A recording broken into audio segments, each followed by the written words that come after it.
aujourd'hui. Apple macOS 10.3, 10.4 ou 10.5 et 10.6.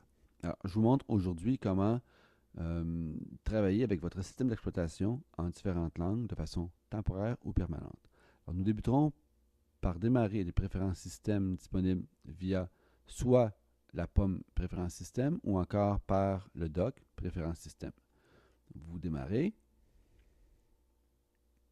et ceci apparaît. Alors, si vous êtes en système 10.3, 10.4, le tableau de bord ici se nomme International ou International selon votre système d'exploitation anglais ou français. Et ici, en version 10.5 ou 10.6, c'est Langue et texte ou Language and Text si vous êtes en anglais. Maintenant, ce qui est intéressant, c'est que si vous cliquez ici, vous voyez une liste de langues disponibles. Si jamais cette liste n'est pas assez complète pour vous, vous cliquez sur Modifier la liste et vous allez cliquer dans le bon endroit comme Canadian English ou encore Dansk, Danemark, je crois, espagnol de base. Et bon, selon certaines langues en fait, qui me sont presque inconnues ici, alors Netherlands, entre autres. Alors, vous cliquez, vous cochez les langues et vous faites OK. Elles apparaîtront automatiquement dans la liste ici. Vous remarquerez ici que j'ai français canadien en premier. Donc, ici, ça me permet de choisir en étant comme ceci.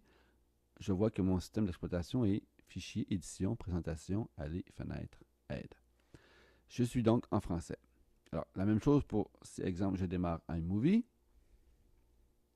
Je vois que mes menus fonctionnent en français et que l'interface de présentation est aussi en français.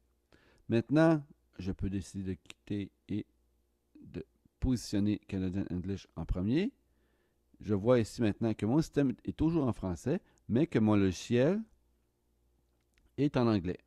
Alors, la même chose que si je choisis espagnol, comme ceci, je redémarre iMovie et je vois que je suis en espagnol, ainsi tant l'interface que les menus du logiciel.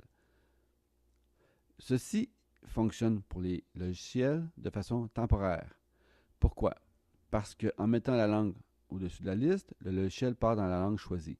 Pour convertir en fait le système complet dans la langue choisie, il faut absolument que j'aille dans le menu Pomme et fermer la session Taillout N et redémarrer la session afin que le système d'exploitation tienne compte de mon choix de langue. Maintenant, si je veux retrouver mon canadien français, comme ceci, alors je repositionne au-dessus de la liste et je peux ainsi choisir la langue de mon choix. Ici, il faut faire attention, il faut que le logiciel suive le principe de programmation d'Apple, soit d'avoir les paquets de langues dans les ressources du logiciel.